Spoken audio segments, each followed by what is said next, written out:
Hi YouTube. Join me in uncovering profound benefits by embracing discomfort and stepping beyond your limits for unparalleled personal development.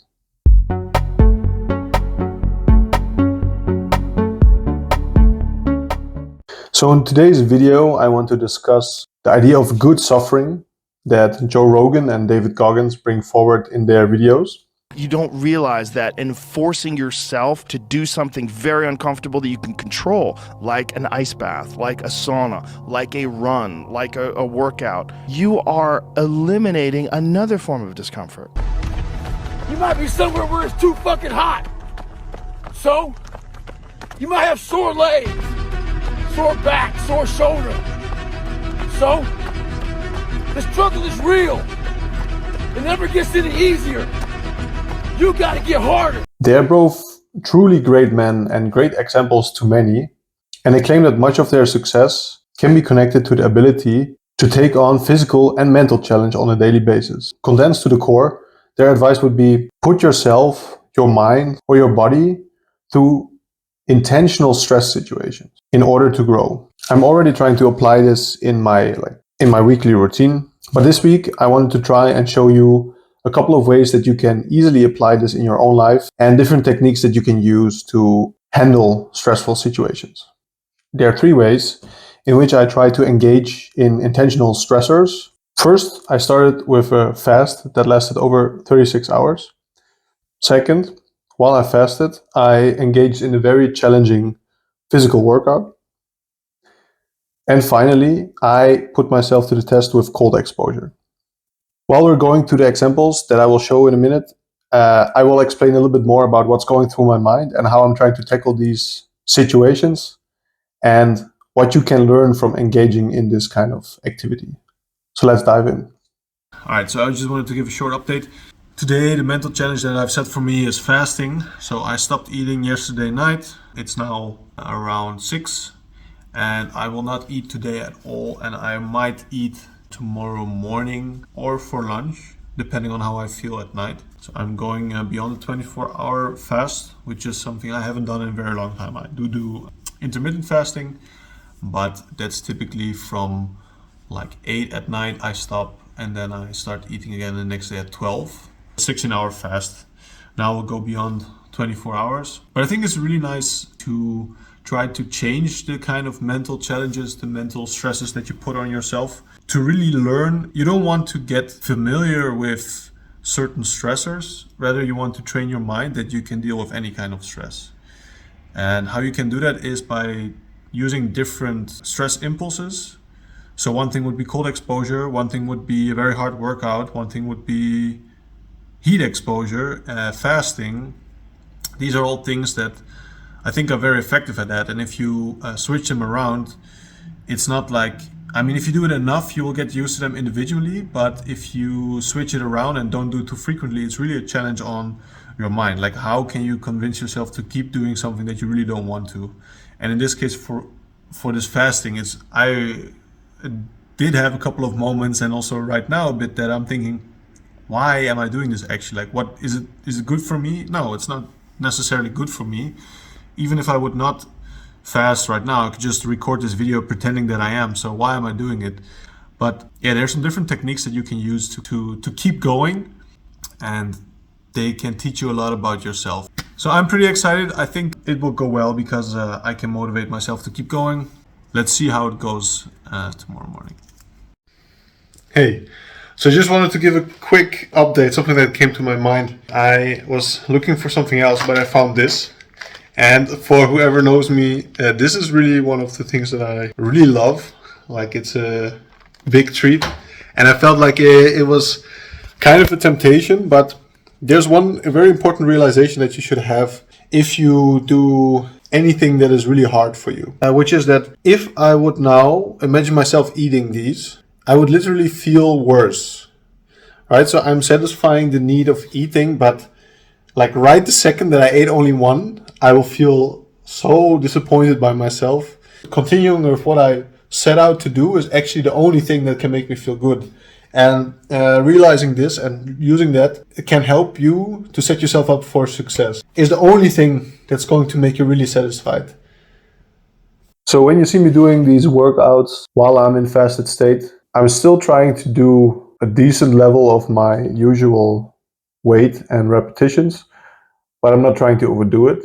However, I would like to make the side note here that the mentality that I try to have is not whether or not it's good for me, but it has to be challenging. I want to fight my inner opposition, let's say. Or for instance, for a 36-hour fast, people say, but this and that, it's not healthy, blah, blah, blah. That's not the point of the exercise. Like, I don't care if it's healthy or not. I care that if I tell myself that I want to do something that is difficult, that I can and that I will. At this point, while I'm working out, these thoughts also go through my mind. Let's say, is it healthy? Is it good for you? Why am I doing this?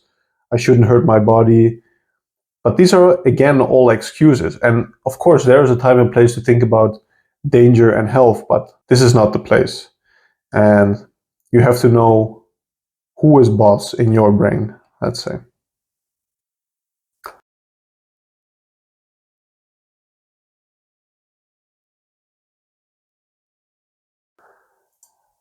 And finally, I finished this workout with trying to do as many repetitions as I can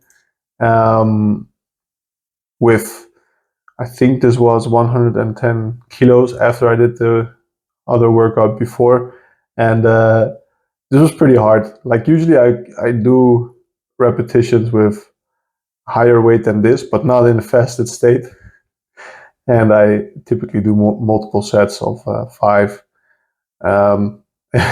You can see I'm pretty dead here, but I actually love this a lot. Like I was really thinking that, you get into this kind of state of, I'm going to show you what I can do kind of thing, like a bit towards my viewers and also a bit towards my inner self. Like I wanted to convince, like I had this kind of inner dialogue that was like, if you continue complaining, I will continue to go, and then try to go on until my inner voice stopped complaining. Yeah, you can see the result. I'm pretty messed up at the end, but I think it was a good challenge. So what you see here is the first moments of me getting into the cold water. You see that my breathing is getting very deep and increased because of the shock, the initial shock. The water is not extremely cold. I measured it at around 12.1, 12.2 degrees Celsius. I've been in colder water, but still it's enough to get you to that shock. And then as time progresses, so you can see here after about 45 seconds, my breathing returns to normal. And then it's just a matter of focusing your mind and trying to realize that this is actually the feeling that you were after. The dealing with the stressor, that feeling the cold, that your body is telling you, get out, get out, get out. And you're telling your body, nope, I'm staying in. That is actually the feeling you're after here. So when you're doing anything that is challenging for you, you always get to a certain point where you ask yourself, why am I doing this? Yeah. That's actually the first obstacle that you face, is finding a reason why. And for a lot of these challenges that I had done in the past week, this thought came to mind and I was wondering, like, why am I actually doing this? But you have to realize that it is just that. It's just a thought, and it's actually a way of your brain to tell you to stop. It's a barrier, it's an obstacle. And once you realize that, you can just simply shut it off until, I would say, you're kind of in an equilibrium state where it doesn't matter anymore. So guys, this was it for this week. I think it was a very fun week to try and capture all the moments where I tried to challenge myself. Usually I don't do them all in one week, so it was also challenging for me. And I remember the moment before I entered into the cold bath that I was telling my girlfriend, like, I really don't want to do it. I was thinking about doing it with warm water. Like, these things are very easily faked if you want to record it. But the thing is also, it's a battle between you and you. So it's not something that you need to show off to other people necessarily. I mean, you can, people do it, but I would advise you to just do it for yourself and see if you can find that border where you become uncomfortable, and see how long you can step over that border and experience that, and note down what you feel, what is going through your mind when you are uncomfortable, and what you can do to extend that period of uncomfortableness. The main things that you could use to challenge yourself and bring yourself into the uncomfortable are all related to your physical body. So you need to eat, so stop eating. You need to sleep, stop sleeping. You can get too hot or you can get too cold. And these 4 things are very easily accessible for everyone. And the other one would be have a very hard, challenging workout. I did try to do that a little bit, but I think if you really want to push that to the limits, it's best to have an experienced coach or trainer in that situation to help you push yourself and motivate you, so that you always know what to do next. When one muscle gives up, you can continue to push you with another muscle. And then to summarize, I think there are 3 techniques that I also mentioned that you can use to extend the period that you can be uncomfortable, or extend the level to which you would become uncomfortable. One is to try to mentally fight with yourself. So that really means that the voice inside of you that tells you, I really don't want to do this anymore, that you see that as your adversary. Second method is trying to become completely zen and just try to experience the emotions and feelings that you feel, and just try to see it as a kind of meditative experience. So one very strong analogy to meditation that you can use here is that your brain or your mind is like a river, and the thoughts are just leaves that are on that river, or that just float by, like they appear, like, oh, there it is, and now it's gone. So it's not the river itself, it's just the things that occupied that space at that time. And in the same way, you could see these thoughts and emotions that you feel when you're uncomfortable. It's nothing else than, it's just a thought that is passing by. You can observe it and you can let it go.